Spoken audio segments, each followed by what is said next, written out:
At the gates of my own sister's wedding, my father, Senator Beaumont, stopped me and said, "Your presence here is an inconvenience." My sister's new mother-in-law smirked. "We can't have someone with psychological instability ruining the photographs." They had turned my sacrifice into a source of shame. My name is Captain Diana Kelso. I am 29 years old, and on a sweltering October afternoon in Dallas, I learned the true cost of my identity. The air outside the Prestonwood Country Club was thick, a humid cocktail of expensive perfume and freshly cut grass. It felt heavier, more suffocating than the dust of Afghanistan. I stood at the edge of the manicured driveway, a fortress of old money and new power, where the emerald green lawns were maintained with more precision than my own dress uniform. In my hands I held a simple box, wrapped in brown craft paper. It felt warm, alive. Inside was the quilt I had spent the last 6 months stitching together in my barracks at Fort Hood. Each square was a piece of my grandfather's old army shirts, the faded olive drab, the crisp khaki, the soft worn flannel. He was a retired general, the only person in my family who had ever looked at me and seen a successor, not a disappointment. This quilt was the only inheritance I cared about. I had chosen my attire with care, a simple, conservative navy blue dress. But standing there, watching the river of silk, satin, and diamonds flow past me, I felt as conspicuous as a crow in a flock of peacocks. I had taken a 3-day leave and flown all night, fueled by black coffee and a stubborn flicker of hope.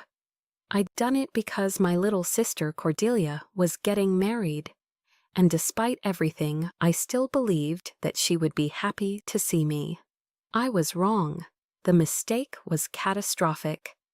He appeared first. My father, Senator Sterling Beaumont, emerged from the grand entrance, a walking monument of tailored gray wool and political ambition.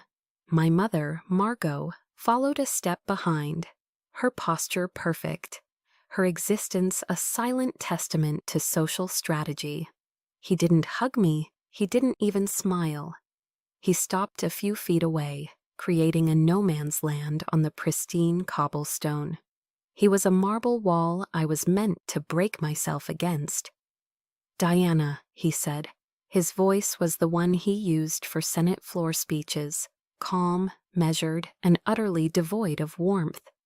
"Your presence here is an inconvenience." The words didn't register at first. They were just sounds, disconnected from meaning. My mother's gaze slid over me and then away, her attention landing on the diamond brooch pinned to her lapel.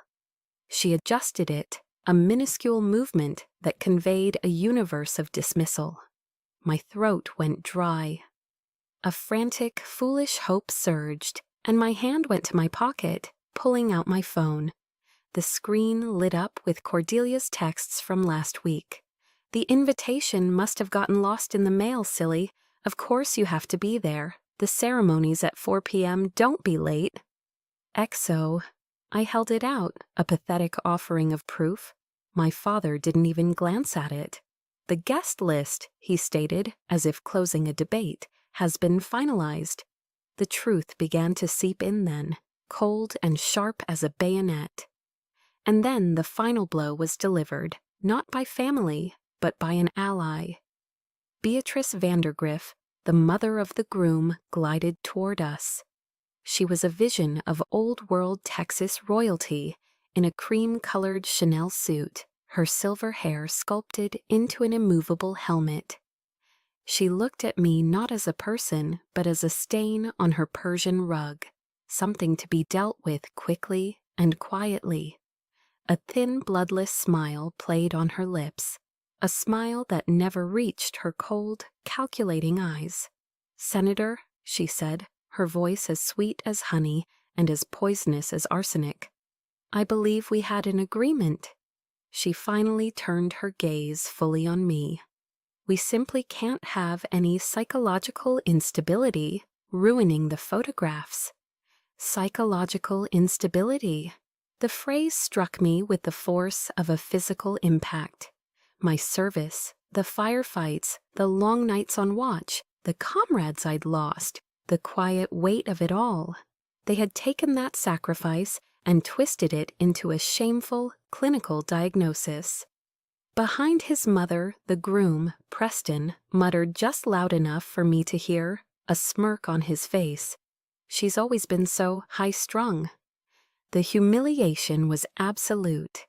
It was then that I saw them, two men in nondescript black suits, earpieces coiled in their ears, detaching themselves from the shadows of the portico.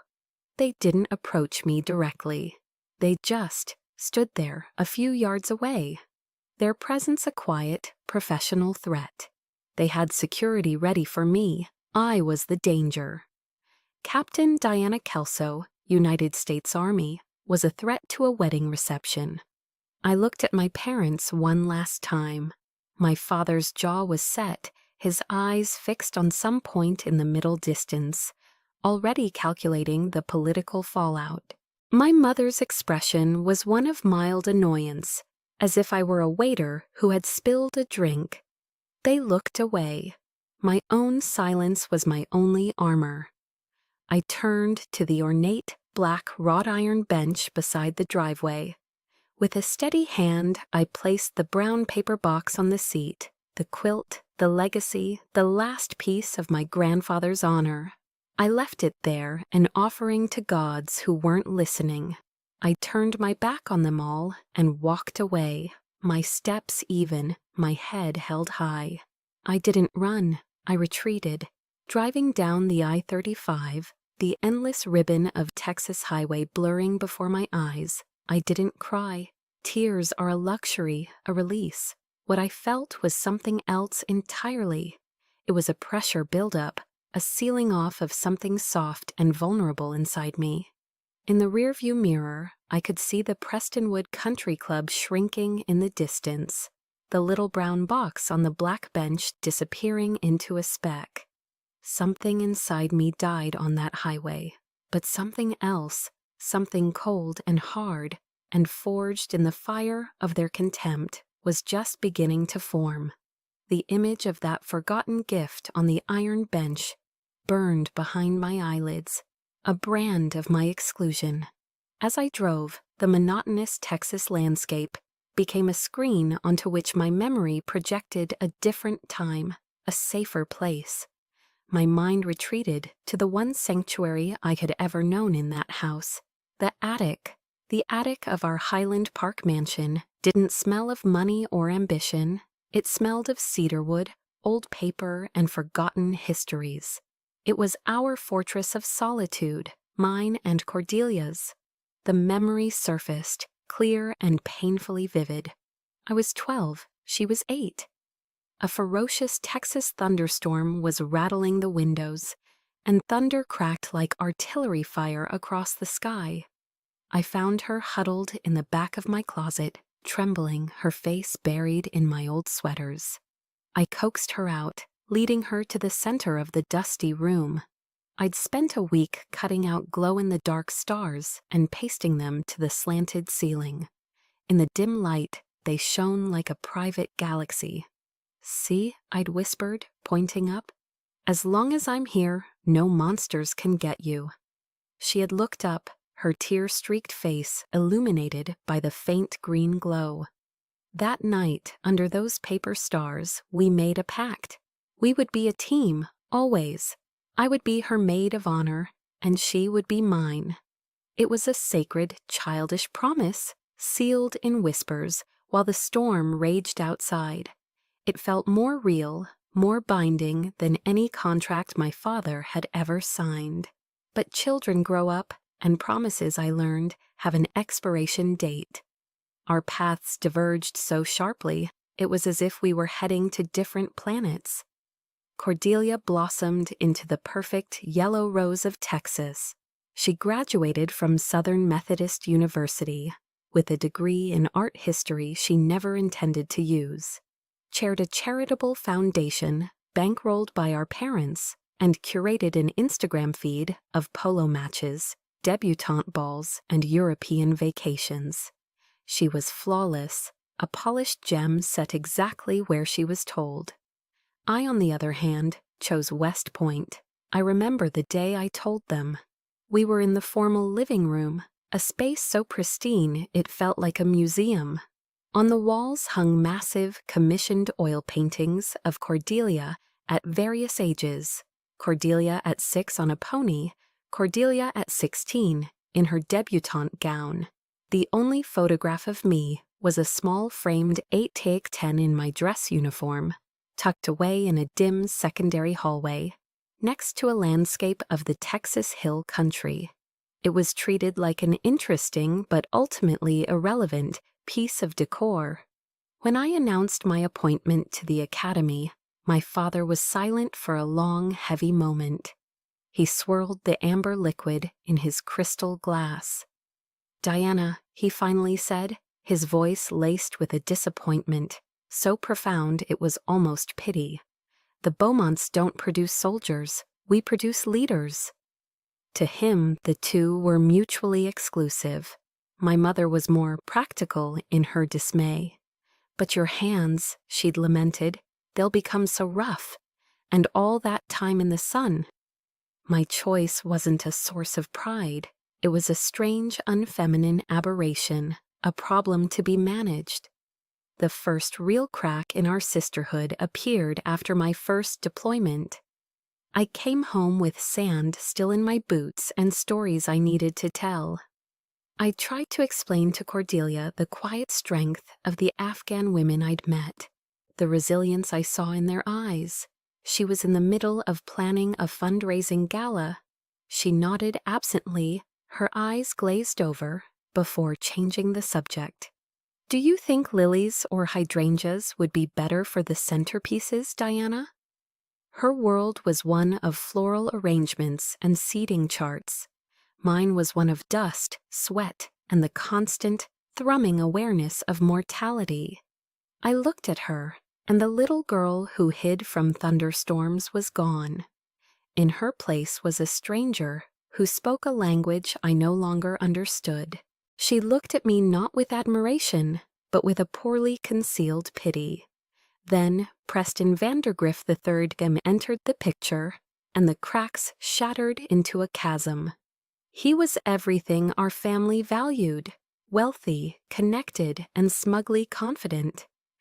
At a family dinner, he'd leaned back in his chair, a condescending smile on his face, and asked me, "So how long are you going to play soldier before you get tired of it?" My parents had laughed, a light, approving chuckle that validated his insult. I looked to Cordelia for defense, for a flicker of the old alliance. She said nothing.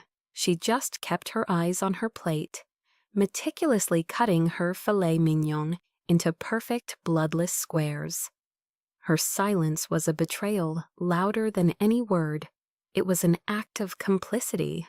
When they got engaged, I asked her about being her maid of honor, my voice small, hopeful. She lied, seamlessly and without blinking.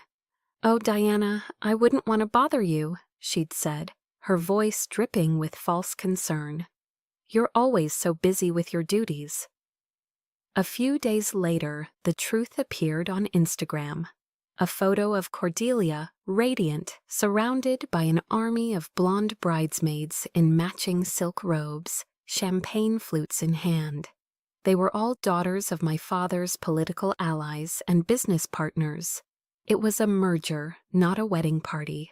Looking at that picture, the cold truth of it washed over me. I hadn't just been uninvited, I had been erased, deleted from the narrative she was carefully crafting for herself. The promise made under the paper stars had been sacrificed on the altar of a social alliance. I looked out at the dark, empty highway before me, and I had to wonder, at what point did our promises become so worthless? When did my sister decide that I was a liability, a price too high to pay for her perfect picture? I ended up at a Waffle House off the interstate, one of those fluorescent-lit beacons of greasy comfort that never close.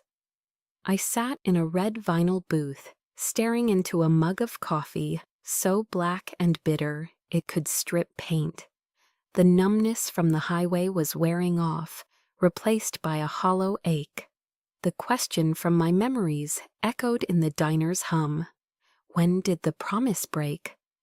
I was about to find out it hadn't just broken. It had been systematically dismantled. My phone buzzed on the sticky tabletop. A text from my cousin, Leah. She was the only other person in the Beaumont clan who had chosen a life outside the society pages, working as a nurse in Houston. She was the family's other anomaly.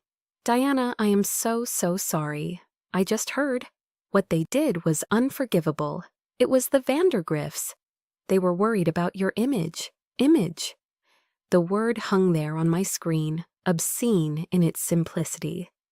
My entire career, the medals I earned, the men and women who had fought beside me, the friends who never came home, all of it, my entire identity, reduced to a two-syllable problem of public relations. Another text followed. "Mom said Aunt Margot told everyone you weren't feeling well enough to come. Not well. A clean, elegant, and brutally effective lie. A whisper of instability, just enough to excuse my absence without raising too many questions." A cold fury began to snake its way up my spine, pushing out the hollow ache. But that was only the preliminary report. The full intelligence briefing was yet to come. My phone rang. The caller ID read Eleanor Vance. She was my mother's best friend from their days at Smith College, a woman who had known me since I was a baby.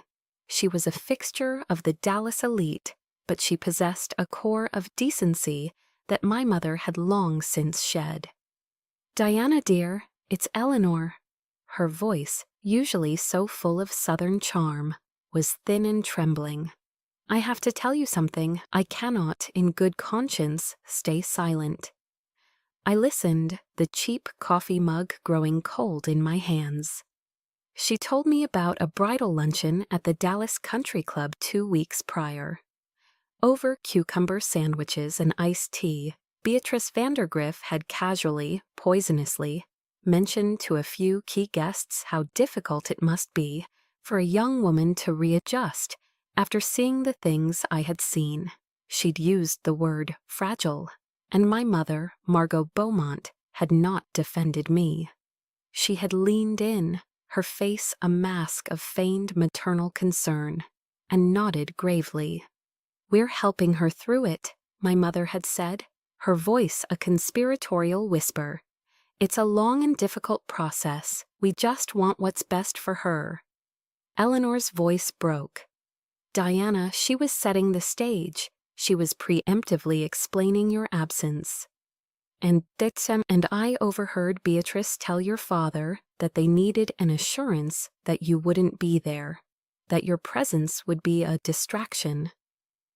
The pieces clicked into place with sickening precision. They hadn't just excluded me.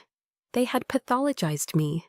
They had taken my service, my honor, and weaponized it against me, turning it into a medical condition for their social convenience. It wasn't just an insult.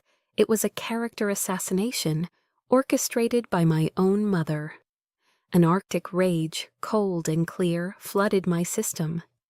I paid for my coffee, left the Waffle House, and sat in my truck, the engine off. I pulled out my laptop and connected to the hotspot on my phone. My fingers flew across the keyboard, logging into the secure Army portal. I searched my email archives. It took me less than a minute to find it. An email from my father's chief of staff, sent 3 months ago. Subject: October schedule. It was a polite inquiry, asking if I had any leave scheduled for the fall, specifically around the weekend of October 14th. My reply was right below it, confirming my 3-day leave and providing the exact dates. They knew I was free. They knew I would come. Cordelia's text about the lost invitation was a calculated lie, a piece of bait in a carefully laid trap. This wasn't a last-minute decision. It was a premeditated ambush, designed to lure me to the gates just so they could slam them in my face. My hands were shaking, but not with sadness. It was pure, unadulterated fury. I pulled up Leah's number and hit dial. My voice, when I spoke, was unrecognizable to me. It was flat, cold, and devoid of all emotion. The voice of a commanding officer demanding a situation report. "Leah, I need you to tell me the truth. Was my name ever on the original guest list?" There was a long pause on the other end of the line, filled only by the sound of her shaky breath. Then a sob. "No," she whispered, the word cracking. "It was never there. I overheard Mom talking to Aunt Margot weeks ago. They said it was part of the deal with the Vandergriffs." A deal. The word echoed in the silent cab of my truck. I wasn't a sister, a daughter. I was a clause, a liability to be negotiated away in a merger between two powerful families. I was a term and condition in Cordelia's marriage contract. That was it. That was the moment the ice in my veins solidified. I ended the call. The mission had changed. This was no longer about a party, a dress, or a piece of cake. This was about honor. I started the engine of my truck. The destination was no longer Fort Hood. I was turning the vehicle around. I was going back, not to beg for an invitation. I was going back to reclaim my name. The drive back to the Beaumont mansion was a tactical operation.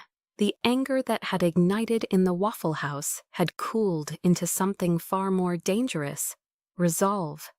I wasn't returning as a wounded daughter. I was returning as an officer conducting a reconnaissance of a battleground. I didn't sneak in. I used the spare key that had been on my chain for a decade, letting myself in through the side door. The house was eerily silent, a grand hollow mausoleum, smelling of lemon polish and refrigerated air. Every surface gleamed. Every object was in its perfect, soulless place. It was a home designed for magazine spreads, not for living. I ignored the pristine living room and the formal dining room, my boots making no sound on the thick oriental rugs. I went straight upstairs, my objective clear. I went to my room. The door swung open, and the air rushed out of my lungs. A cold, physical shock jolted through me. It was empty, not just tidy, but erased. The wall where my map of Afghanistan had been pinned, dotted with locations of past missions, was now a blank expanse of beige paint, the only evidence of its past being faint, pinprick scars in the drywall. My simple twin bed was gone, replaced by a gray velvet chaise lounge that looked like it had never been sat on. Everything that had defined the space as mine, my high school swimming trophies, my framed military commendations, my worn copy of Shelby Foote's The Civil War, had vanished. They hadn't just turned me away from a wedding. They had wiped my entire existence from the fabric of this house, my heart pounding a heavy, sickening rhythm. I went to the storage room at the end of the hall, and there they were. My things, my life, were crammed into cardboard moving boxes, stacked unceremoniously next to old, dusty containers of Christmas ornaments. As I pulled one open, I saw my military medals tossed in with old textbooks. In another box, I found a shoebox full of handwritten letters from my unit, letters that had kept me sane in the desert. My mother had clearly deemed them clutter. It was while I was dragging a box labeled Diana Misk across the floor that I heard the crunch of tires on the gravel driveway, the sound of a car door slamming. Then their voices, light and laughing, floated up the grand staircase. They were home. I didn't hide. I stood my ground in the hallway as they came up the stairs. My father, my mother, Cordelia, in her ridiculously expensive wedding dress, and her new husband, Preston. They stopped short when they saw me, their festive mood evaporating like mist. My father's face hardened from surprise to irritation. "Diana, what in God's name are you doing here?" he demanded, his voice a low growl. I straightened to my full height, letting go of the box. I faced them, all four of them, a united front of silk and privilege. "I'm here to collect my belongings," I said, my voice steady, level. Since it's clear they no longer have a place in this house, my gaze locked onto Cordelia's. Why, Cordelia? Why lie to me? Preston, ever the gallant protector, stepped forward. "Now listen," he began, his tone patronizing. "It was a complicated decision." "I wasn't asking you," I cut him off, my voice like ice. The words sliced through the air, and he recoiled as if struck. I kept my eyes fixed on my sister. I was asking her. The weight of 4 pairs of eyes fell on Cordelia. Her perfect porcelain facade began to crack. Her lower lip trembled. The bride started to break. I didn't know what to do," she wailed, tears welling in her eyes, threatening her flawless makeup. "The Vandergriffs, they put so much pressure on us. They said you were too intense." Then she looked right at me, and for the first time in years, I saw something raw and real in her eyes, something beyond the vacant polish. It was a bitter, curdled envy. "You were always the strong one," she spat, the words laced with a decade of resentment. "You got to leave. You got to choose your own life, build your own world. I'm the one who's stuck here. I'm the one who has to please everyone, every single day." Her voice rose, hysterical. "Getting you off the list, it was just easier than fighting for you." Her confession didn't evoke my pity. It brought a terrifying clarity. Everything crystallized in that moment. "So that's what this was all about," I said, my voice dropping to a dangerously quiet calm. The entire family flinched. "You weren't afraid I was unstable. You were afraid I was stable. You were afraid of the truth I represent." I turned my back on my parents and Preston, focusing only on her. "I hope you're happy with your choices, Cordelia. I truly do. But remember this, the people you're so desperate to please today will be the first ones to throw you away tomorrow, when you're no longer convenient." I bent down, picked up the last box, the one with the letters, and walked towards the staircase. I paused at the top step. "This is the last time I will ever set foot in this house," I said, not to them, but to myself. It was a vow. And then I walked away, down the stairs and out the door, and I never once looked back. I didn't drive back to Fort Hood, not right away. Instead, I just drove. My old Ford pickup truck, with its familiar dents and peeling paint, ate up the miles of Texas blacktop. I drove west into the vast, empty heart of the state, where the sky was a brutal, endless blue, and the landscape was a monotonous panorama of scrub brush and pump jacks. The emptiness outside mirrored the cavernous hollow inside my chest. I had faced the enemy. I had spoken the truth. I had won. But the victory tasted like ash. It tasted like loss. There was no elation, no sense of justice served. There was only the quiet, sickening realization that I was utterly alone. In my war for self-respect, I had successfully amputated a toxic part of my life, but the wound was raw, gaping, and weeping.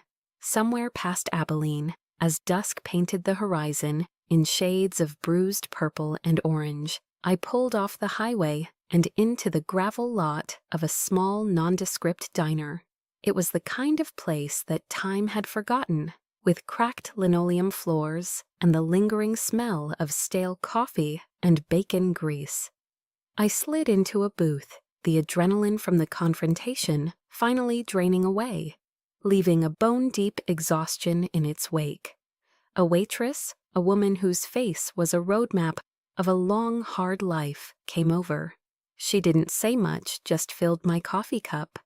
A few minutes later, she returned and silently placed a slice of warm apple pie in front of me, a scoop of vanilla ice cream melting on top. I looked up, confused. I didn't order this. She gave me a small, weary smile, her eyes kind. "You look like you need it, honey," she said softly. "It's on the house."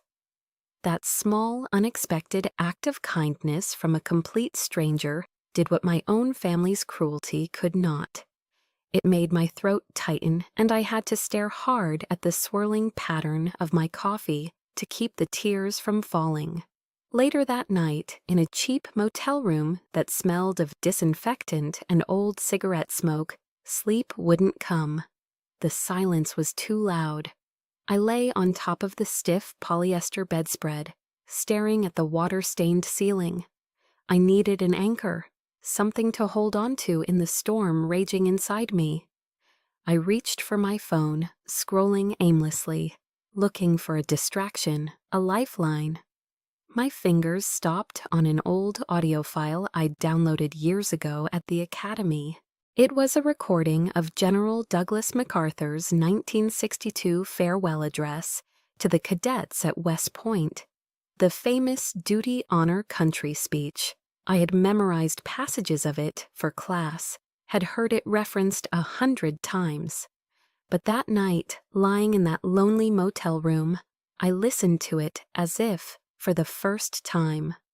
The old general's voice, frail but resolute, crackled through the tiny phone speaker. Duty, honor, country, those three hallowed words reverently dictate what you ought to be, what you can be, what you will be. He spoke of building character, of tempering the will, of creating men who were strong enough to know when they are weak and brave enough to face themselves when they are afraid. Each word was a stone being laid, building a foundation inside of me where there had only been rubble.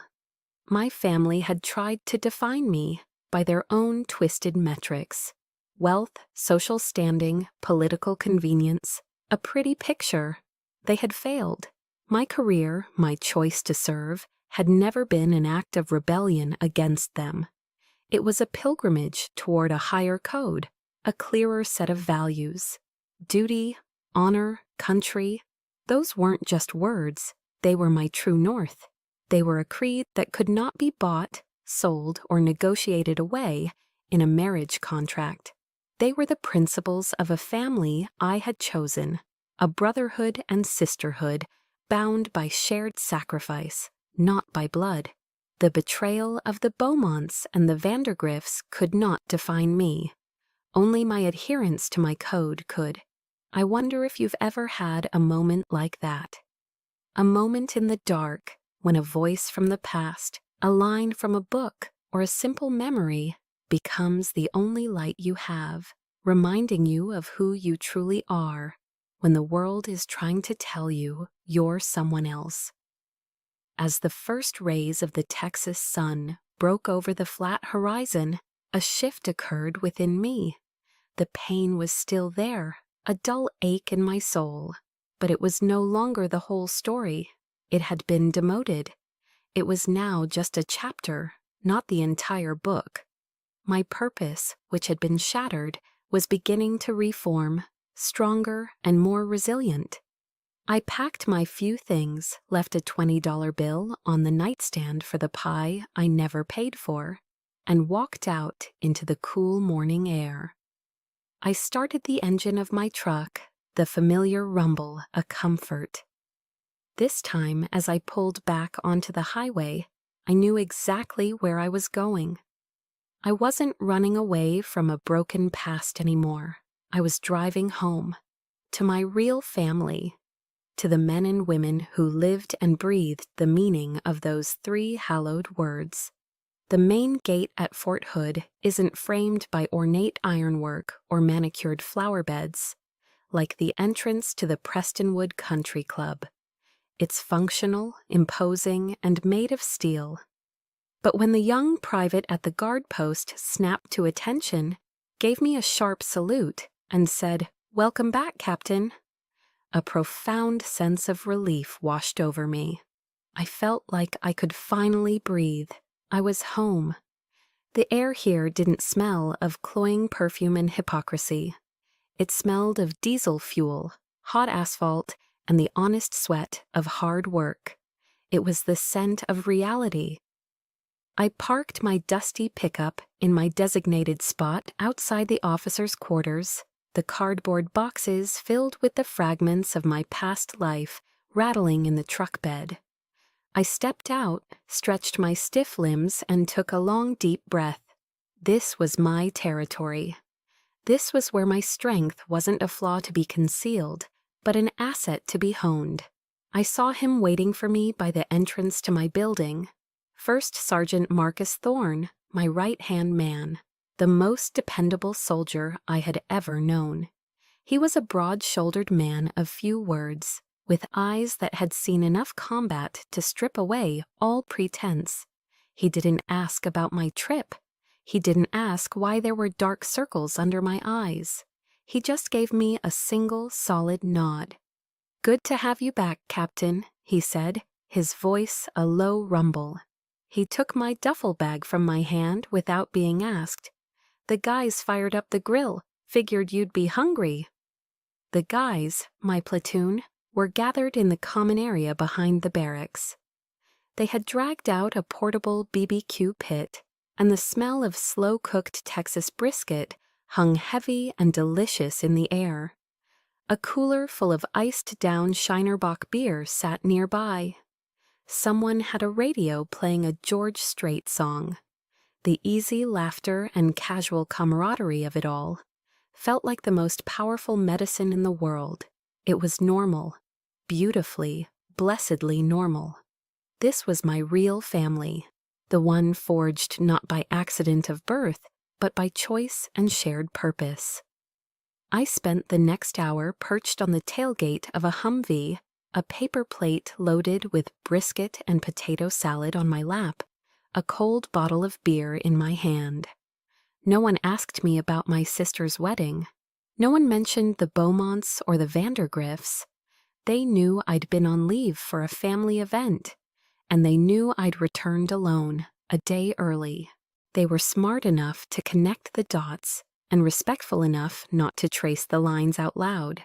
Instead, they asked about my truck's engine, debated the Dallas Cowboys' chances of making the playoffs, and ribbed each other with the familiar, rough affection of soldiers.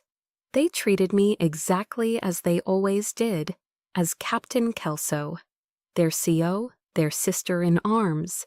Here, my honor wasn't a topic for debate. It was a given.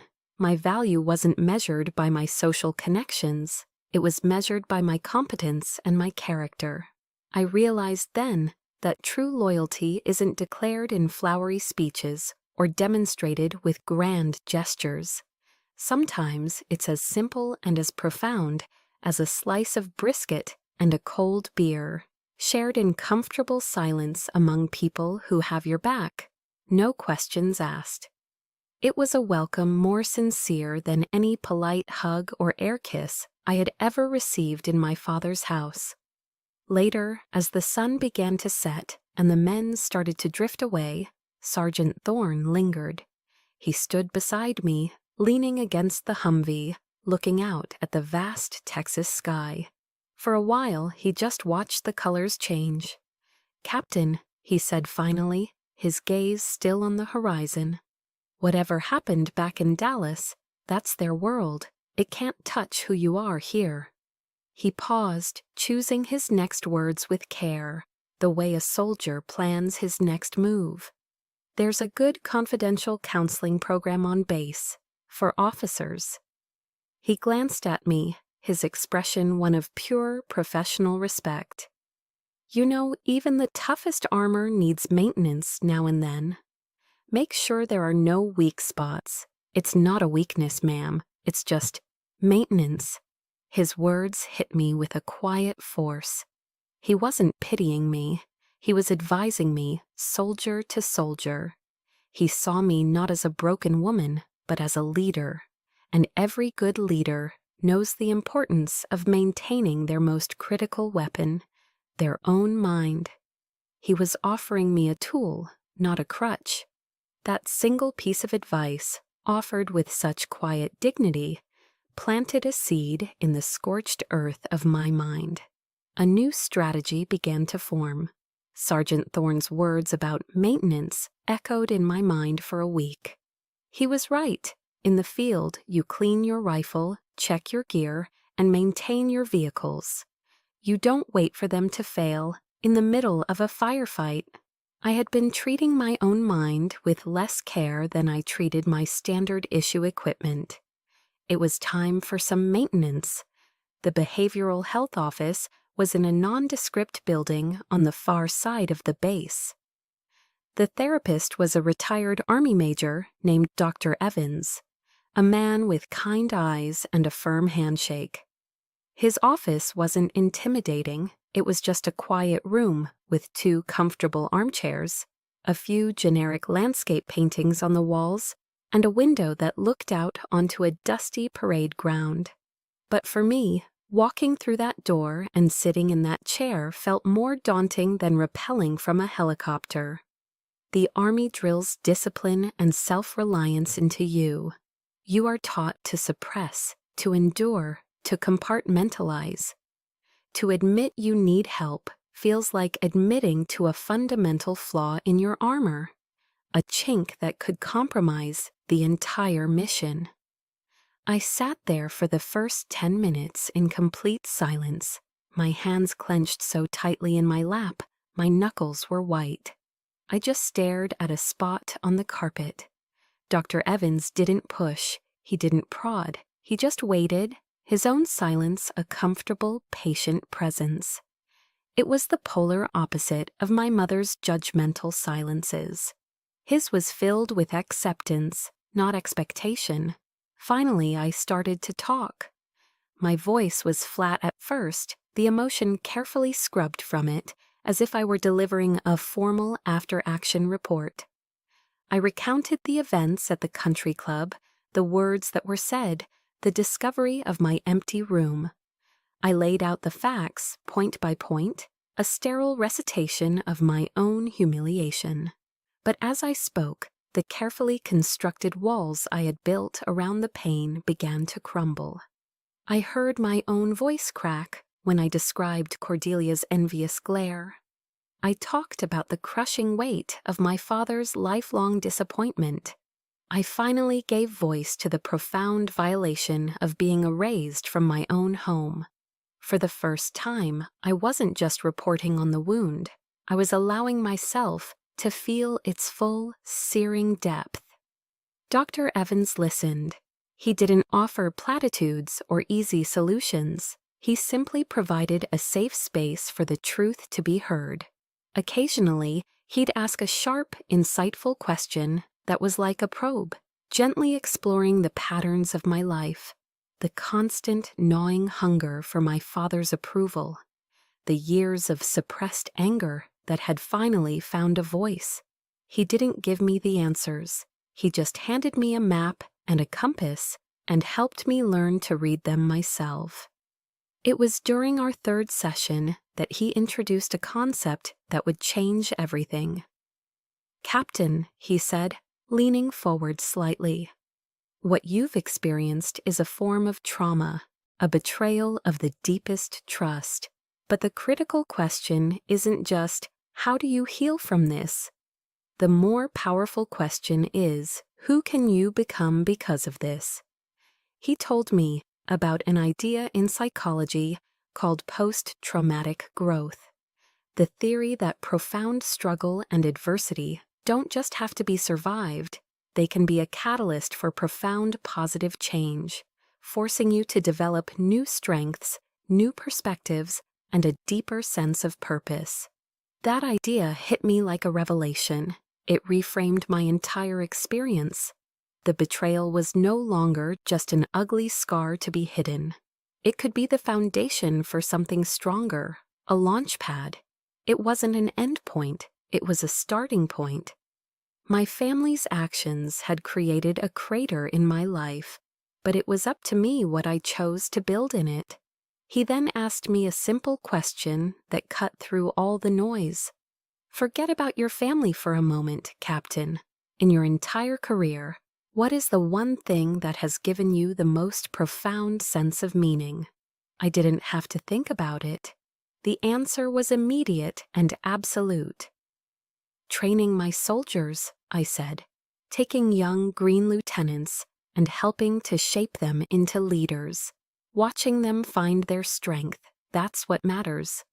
As I said the words, a light went on inside me, a powerful, clarifying flame, the passion for teaching, for mentorship, for forging the next generation of leaders.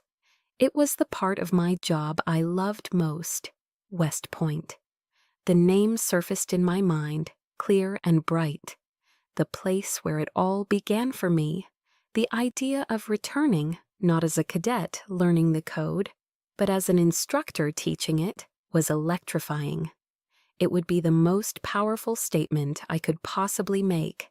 It would be the ultimate rebuttal to the lie that I was unstable. It would be taking the very thing they tried to use as a weapon against me, my identity as a soldier, and transforming it into my greatest source of influence. It would be turning my pain into my purpose. That night, I didn't lie awake, staring at the ceiling. I sat at the small desk in my quarters, my laptop open, the official West Point faculty Kewiko application portal on the screen. For the first time in weeks, the fog of confusion and hurt had lifted, replaced by a sharp, focused sense of mission. I wasn't just healing, I was rebuilding, on my own terms, according to my own strategic map. 3 months later, I found myself driving through the gates of West Point. The autumn air in the Hudson Valley was crisp and clean, and the trees had exploded into a breathtaking tapestry of crimson, gold, and orange. The ancient gray granite buildings of the academy stood like silent sentinels against the vibrant foliage, radiating a sense of permanence and history. As I walked across the plain, the parade ground where generations of leaders had marched, a profound sense of peace settled over me. This was the place where the words duty, honor, country weren't just a motto on a crest, they were the very air you breathed. I wasn't nervous. I felt like I was coming home to the source of my own code. The interview for the instructor position in the military history department was held in a formidable, oak-paneled room in Taylor Hall. The walls were lined with the portraits of long-dead generals, their painted eyes seeming to follow my every move. I sat at a long, polished table, facing a panel of 5 senior officers. At the center of the panel sat a 3-star general, a man with steel-gray hair and eyes as sharp as a hawk's. I recognized him instantly, General Davies. He had been a friend of my grandfather's, a man from the same mold of quiet integrity. He looked at my file, then fixed his gaze on me. "Captain Kelso," he began, his voice calm but carrying immense weight. "Your record is exemplary, but leadership isn't theoretical. Tell us about a time you had to make a command decision where your personal loyalties conflicted with the demands of the mission." The question hung in the air, a deliberate test. He wasn't just asking about tactics, he was asking about character. I could have talked about my family. It would have been the easy, dramatic answer, but I didn't. That was a private war, not a professional case study. Instead, I took a breath and spoke of a hot, dusty afternoon in the Kandahar province of Afghanistan. I described a situation where my platoon was tasked with holding a small, strategically insignificant village. We had fought hard to take it, and my personal loyalty was to the men we had lost in the process, to the ground we had paid for in blood. But new intelligence revealed a major enemy movement elsewhere. Holding the village would mean being cut off and likely annihilated, achieving nothing. The mission required a tactical withdrawal to preserve combat strength for a more decisive engagement. My loyalty to the memory of our fallen soldiers screamed at me to hold that ground, I said, my voice steady. But my duty to the living men under my command and to the larger mission demanded that I order them to retreat. The correct decision is not always the one that feels best, General. Sometimes true leadership is the lonely business of choosing the greater good over the satisfying sentiment. When I finished, the room was completely silent. The only sound was the faint ticking of a grandfather clock in the corner. General Davies held my gaze for a long moment, then gave a slow, deliberate nod. The letter arrived 2 weeks later. It was in a thick, cream-colored envelope bearing the official seal of the United States Military Academy. My hand trembled slightly as I slit it open with my pocket knife. I unfolded the heavy paper. We are pleased to inform you that the Academic Board has approved your appointment. We would be honored to welcome Captain Diana Kelso to the faculty as an assistant professor of military history. I read the sentence over and over again, the words blurring slightly. This was more than a job offer. This was vindication. This was my Declaration of Independence, written by the most respected military institution in the world. Beatrice Vandergriff and my own mother had whispered that I was emotionally unstable, a fragile liability. And now West Point was entrusting me with the minds of its future leaders. It was the best revenge I could have ever imagined, not to tear them down, but to build myself up to a place they could never touch. For a fleeting moment, I wished they could see this letter. Then the feeling passed. Their opinion no longer mattered. My new life began with a welcome reception for new faculty at the West Point Club. It was a formal affair, full of colonels and department heads discussing strategy and geopolitics. I felt a familiar sense of being slightly out of place until my eyes were drawn to a quiet corner of the room. A man stood there, completely absorbed in a large painting of the Battle of Gettysburg. He wasn't in uniform. He had tweed jacket, glasses, and an air of thoughtful intelligence. When he noticed me, he smiled. "It's incredible, isn't it?" he said, gesturing to the painting. The turning point of the entire war, and it all came down to a few hundred men on a rocky hill. He introduced himself as Dr. Alistair Finch, a civilian professor of American history. He didn't ask about my rank or my deployments. He asked what I thought of General Chamberlain's decision to order a bayonet charge at Little Round Top. Our conversation flowed for hours, a seamless exchange of ideas about history, honor, and the impossible choices that forge a person's character. For the first time in a very long time, I was talking to a man who saw my mind before he saw my uniform, and in that quiet corner, amidst the clinking of glasses and political small talk, I felt the unmistakable beginning of a new chapter. 6 months passed, 6 months of blessed, disciplined peace. My life at West Point settled into a rhythm that was both demanding and deeply restorative. My days were filled with lectures on Napoleonic tactics, lively debates with cadets whose minds were sharp and eager, and the quiet satisfaction of seeing them grow. My evenings were for quiet conversations with Alistair, dissecting historical battles over dinner. or for solitary walks along Flirtation Walk, watching the barges move slowly down the Hudson River as dusk settled. For the first time in my adult life, I wasn't fighting. I wasn't defending my choices, wasn't bracing for the next passive-aggressive remark, wasn't trying to earn an approval that would never come. I was simply living. I had stopped checking Cordelia's Instagram feed. I no longer scanned the political news for my father's name.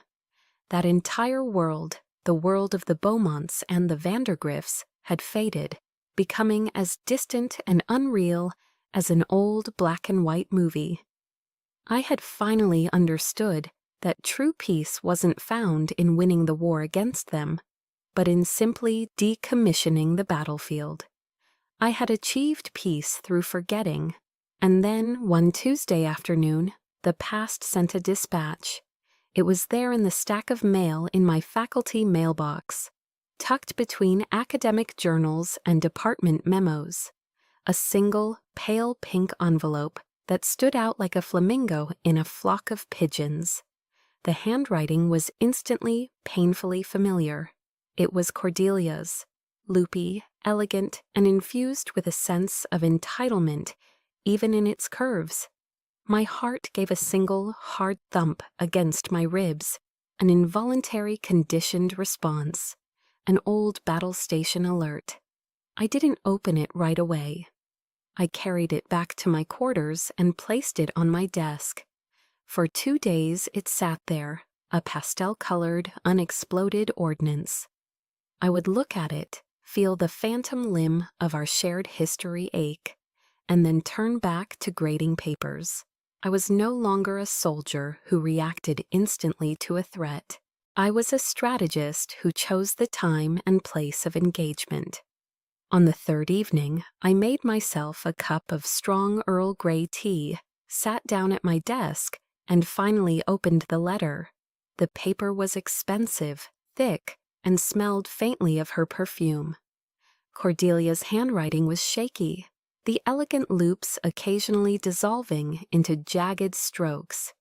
There were faint, circular stains on the page, the unmistakable evidence of fallen tears. The letter was a confession from inside a gilded cage. Her life, she wrote, the one she had sold her soul for, was a gilded hell. The Vandergriff family, pillars of Texas society, were embroiled in a nasty financial scandal involving offshore accounts and SEC investigations. The family name was being dragged through the mud. Preston, her perfect husband, had revealed himself to be a controlling, short-tempered tyrant, his charm fading as the pressure mounted. "I have everything I thought I ever wanted," she wrote. "The perfect dress, the perfect house in Highland Park, the perfect husband. But I have never felt so empty. I look at the wedding photos, and all I see is a transaction. I realize now that I sold my own sister for a seat at a table that's about to collapse. I miss you, Diana. I miss the sister who promised to protect me from monsters under the bed. I never realized the biggest monster was my own weakness." The letter ended with a desperate, tear-stained plea, a rambling, heartfelt apology, followed by the inevitable question, "Can we please just start over?" I put the letter down and stared out the window at the darkening Hudson. I didn't feel a surge of triumph. I didn't feel vindictive pleasure. I mostly felt a profound, weary sadness. Her apology felt genuine, but it was a foxhole prayer, born from the terror of her own collapsing world, not from a true understanding of the pain she had inflicted.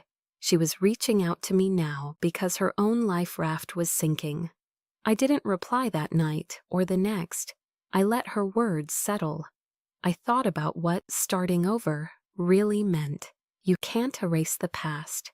You can't unsay the words or undo the betrayals.